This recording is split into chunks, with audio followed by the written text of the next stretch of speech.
ಪ್ರಿಯ ಸ್ನೇಹಿತರೆ, ಶಿವಗುರು ಟಿವಿಗೆ ನಿಮ್ಮೆಲ್ಲರಿಗೂ ಸ್ವಾಗತ. ಯೇಸು ಕ್ರಿಸ್ತನು ದೇವರ ಮಗ ಮತ್ತು ನಮ್ಮ ರಕ್ಷಕ. ಆತನ ಸೇವೆಯಿಂದ ಹಿಡಿದು ಮರಣದವರೆಗೆ ಎಲ್ಲವನ್ನೂ ಆತನು ನಮಗಾಗಿ ಮಾಡಿದನು. ಯೇಸು ದೇವರ ಮಗ, ಆದರೆ ಭೂಮಿಯ ಮೇಲೆ ಒಬ್ಬ ಮಹಿಳೆಗೆ ಜನಿಸಿದನು. ಈ ನಂಬಿಗಸ್ತ ಮಹಿಳೆಯ ಹೆಸರು ಮೇರಿ. ಮೇರಿ ಯೇಸುವಿಗೆ ಜನ್ಮ ನೀಡಿದಾಗ ನಂಬಿಗಸ್ತ ಜನರು ಅವನನ್ನು ಕಂಡುಕೊಳ್ಳಲು ಮತ್ತು ಗೌರವ ಸಲ್ಲಿಸಲು ಅನೇಕ ಚಿಹ್ನೆಗಳು ಮತ್ತು ದೇವದೂತರು ಕಾಣಿಸಿಕೊಂಡರು. ಕ್ರಿಸ್ಮಸ್ ಸಮಯದಲ್ಲಿ ಜನ್ಮಜತ ಆಚರಣೆಗಳ ಮೂಲಕ ಚಿತ್ರಿಸಲಾದ ಈ ದೃಶ್ಯವನ್ನು ನೀವು ನೋಡಿರಬಹುದು. ಯುವಕನಾಗಿದ್ದಾಗಲೂ ಯೇಸು ದೇವರ ವಾಕ್ಯವನ್ನು ಬೋಧಿಸುತ್ತಿದ್ದನು.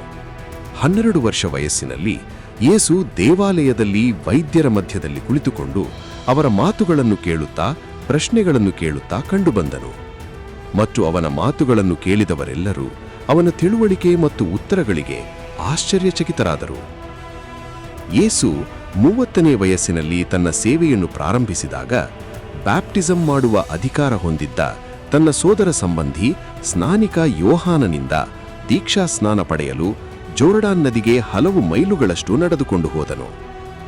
ಯೇಸು ಪಾಪವಿಲ್ಲದವನಾಗಿದ್ದರೂ ದೇವರಿಗೆ ವಿಧೇಯತೆ, ಬ್ಯಾಪ್ಟಿಸಂ ಆಗುವ ಸರಿಯಾದ ಮಾರ್ಗ ಮತ್ತು ಸರಿಯಾದ ಅಧಿಕಾರದಿಂದ ಬ್ಯಾಪ್ಟಿಸಂನ ಮಹತ್ವವನ್ನು ನಮಗೆ ಕಲಿಸಲು ಅವನು ಇನ್ನೂ ಬ್ಯಾಪ್ಟೈಸ್ ಆಗಿದ್ದನು. ಯೇಸುವಿನ ಮುಳುಗುವ ದೀಕ್ಷಾ ಸ್ನಾನದ ನಂತರ ದೇವರು ಘೋಷಿಸಿದರು, ಈತನು ನನ್ನ ಪ್ರಿಯ ಕುಮಾರನು, ಈತನಲ್ಲಿ ನಾನು ಸಂತೋಷಗೊಂಡಿದ್ದೇನೆ. ಯೇಸು ರೋಗಿಗಳನ್ನು ಗುಣಪಡಿಸಿದನು, ಕುರುಡರಿಗೆ ದೃಷ್ಟಿ ಕೊಟ್ಟನು ಮತ್ತು ಸತ್ತವರನ್ನು ಸಹ ಮತ್ತೆ ಜೀವಂತಗೊಳಿಸಿದನು.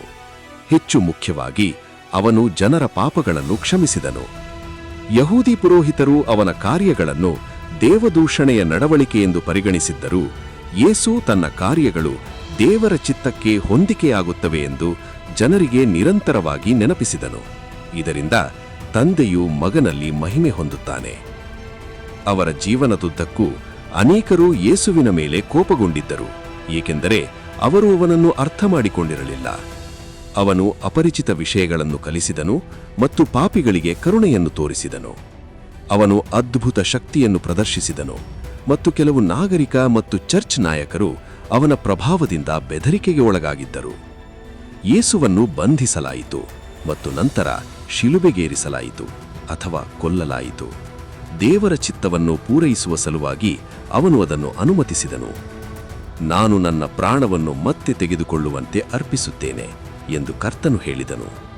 ಯಾರೂ ಅದನ್ನು ನನ್ನಿಂದ ತೆಗೆದುಕೊಳ್ಳುವುದಿಲ್ಲ, ಆದರೆ ನಾನು ಅದನ್ನು ನನ್ನಿಂದಲೇ ಕೊಡುತ್ತೇನೆ. ಅದನ್ನು ಕೊಡುವ ಅಧಿಕಾರ ನನಗಿದೆ ಮತ್ತು ಅದನ್ನು ಮತ್ತೆ ತೆಗೆದುಕೊಳ್ಳುವ ಅಧಿಕಾರ ನನಗಿದೆ. ಯೇಸುವನ್ನು ತನ್ನ ಸ್ವಂತ ಜನರು ಕೊಲ್ಲುತ್ತಿದ್ದಾಗಲೂ ದೇವರು ಅವರ ಮೇಲೆ ಕರುಣೆ ತೋರಿಸಲಿ ಎಂದು ಅವನು ಕೂಗಿದನು. ಅವರ ಮರಣದ 3 ದಿನಗಳ ನಂತರ ಯೇಸು ಸಮಾಧಿಯಿಂದ ಎದ್ದರು ಮತ್ತು ಪುನರುತ್ಥಾನಿತರಾದರು. ಶೀಘ್ರದಲ್ಲೇ ತಮ್ಮ ಸ್ನೇಹಿತರು ಮತ್ತು ಅನುಯಾಯಿಗಳಿಗೆ ಕಾಣಿಸಿಕೊಂಡರು. ಅವರು ಪುನರುತ್ಥಾನಿತರಲ್ಲಿ ಮೊದಲವರು, ಅಂದರೆ ಅವರ ಆತ್ಮವು ಮರಣದ ನಂತರ ಅವರ ಪರಿಪೂರ್ಣ ಭೌತಿಕ ದೇಹದೊಂದಿಗೆ ಮತ್ತೆ ಒಂದಾಯಿತು. ಯೇಸು ಮತ್ತೆ ಜೀವಿಸಿದ ಕಾರಣ ನಾವೆಲ್ಲರೂ ಒಂದು ದಿನ ಪುನರುತ್ಥಾನಗೊಳ್ಳುತ್ತೇವೆ, ಏಕೆಂದರೆ ಆದಾಮನಲ್ಲಿ ಎಲ್ಲರೂ ಸಾಯುವಂತೆಯೇ ಕ್ರಿಸ್ತನಲ್ಲಿ ಎಲ್ಲರೂ ಜೀವಿತರಾಗುತ್ತಾರೆ. ಡಿಸೆಂಬರ್ 25 ಕ್ರಿಸ್ಮಸ್ ಮತ್ತು ಇಡೀ ಜಗತ್ತು ಕ್ರಿಸ್ಮಸ್ ಹಬ್ಬವನ್ನು ಪೂರ್ಣ ಸಂತೋಷ ಮತ್ತು ಉಲ್ಲಾಸದಿಂದ ಆಚರಿಸುತ್ತಿದ್ದಾರೆ. ಕ್ರಿಶ್ಚಿಯನ್ ಸಮುದಾಯದ ನಂಬಿಕೆಗಳ ಪ್ರಕಾರ ಇಂದು ದೇವರ ಮಗನಾದ ಭಗವಾನ್ ಯೇಸುವನ್ನು ಭೂಮಿಯ ಮೇಲೆ ಜನಿಸಿದನು ಎನ್ನುವ ನಂಬಿಕೆಯಿದೆ. ಜನರ ಪಾಪವನ್ನು ಹೋಗಲಾಡಿಸಲು ಮತ್ತು ಮನುಕುಲಕ್ಕೆ ಸರಿಯಾದ ಮಾರ್ಗವನ್ನು ತೋರಿಸಲು ಅವರು ಸಾಮಾನ್ಯ ಮನುಷ್ಯನಾಗಿ ಜನಿಸಿದನು. ಯೇಸುವಿನ ಬಗ್ಗೆ ಇಂತಹ ಅನೇಕ ವಿಷಯಗಳಿವೆ. ಇವುಗಳು ಕೆಲವರಿಗೆ ಮಾತ್ರ ತಿಳಿದಿದೆ. ಇಂದು ಕ್ರಿಸ್ಮಸ್ನ ಶುಭ ಸಂದರ್ಭದಲ್ಲಿ ನಾವು ನಿಮಗೆ ಯೇಸುವಿನ ಜೀವನಕ್ಕೆ ಸಂಬಂಧಿಸಿದ 10 ಆಸಕ್ತಿದಾಯಕ ವಿಷಯಗಳನ್ನು ಹೇಳಲಿದ್ದೇವೆ. 1. ಪವಿತ್ರ ಬೈಬಲ್ ಪ್ರಕಾರ ಯೇಸು ತನ್ನ ಹೆಸರನ್ನು ದೇವತೆಯಿಂದ ಪಡೆದಿದ್ದಾನೆ. ದೇವದೂತನು ತಾಯಿ ಮೇರಿಯ ಬಳಿ, ನಿನ್ನ ಗರ್ಭದಲ್ಲಿ ದೇವಮಾನವ ಜನಿಸುತ್ತಾನೆ, ಅವನ ಹೆಸರು ಯೇಸು, ಅವನ ಹೆಸರು ಈ ಭೂಮಿಯಲ್ಲಿ ಚಿರಕಾಲ ಉಳಿಯುತ್ತದೆ ಎಂದು ಹೇಳಿದ್ದನು. 2. ಯೇಸುವಿನ ಉಪನಾಮ ಕ್ರಿಸ್ತನಲ್ಲ.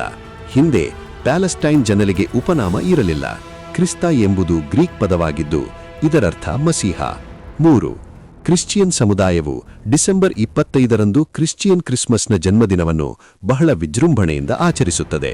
ಆದರೆ ಯೇಸುವಿನ ಜನ್ಮದಿನದ ಬಗ್ಗೆ ಅನೇಕ ಕ್ರಿಶ್ಚಿಯನ್ ವಿದ್ವಾಂಸರಲ್ಲಿ ಭಿನ್ನಾಭಿಪ್ರಾಯವಿದೆ.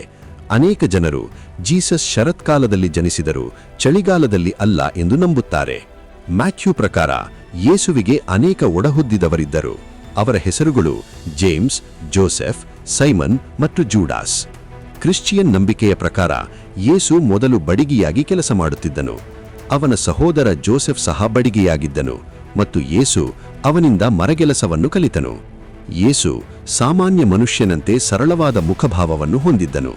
ಆದರೆ ಆತನಲ್ಲಿ ಮನುಷ್ಯರಿಗೂ ಭಿನ್ನವಾದ ಯಾವುದೋ ದೈವಿಕ ತೇಜಸ್ಸು ಇತ್ತು ಎಂದು ಹೇಳಲಾಗುತ್ತದೆ. ಯೇಸುವಿನ ಪವಾಡಗಳ ಬಗ್ಗೆ ಬೈಬಲ್ನಲ್ಲಿ ವಿವರವಾಗಿ ಬರೆಯಲಾಗಿದೆ.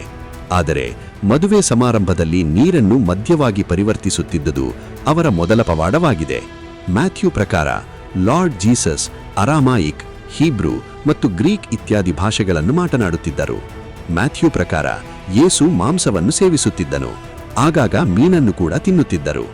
ಕರ್ತನಾದ ಯೇಸು 40 ದಿನಗಳ ಕಾಲ ಉಪವಾಸ ಮಾಡಿದನೆಂದು ಬೈಬಲ್ನಲ್ಲಿಯೂ ಉಲ್ಲೇಖಿಸಲಾಗಿದೆ. ಯಾವ ಸಾಮಾನ್ಯ ಮನುಷ್ಯನೂ ಇದನ್ನು ಮಾಡಲು ಯೋಚಿಸುವುದಿಲ್ಲ. ಪ್ರಿಯ ಸ್ನೇಹಿತರೆ, ಪಿತನಿಗೂ ಸುತನಿಗೂ ಪವಿತ್ರ ಆತ್ಮಗಳಿಗೂ ಮಹಿಮೆ ಉಂಟಾಗಲಿ.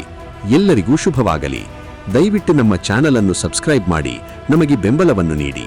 ನಮಸ್ಕಾರ.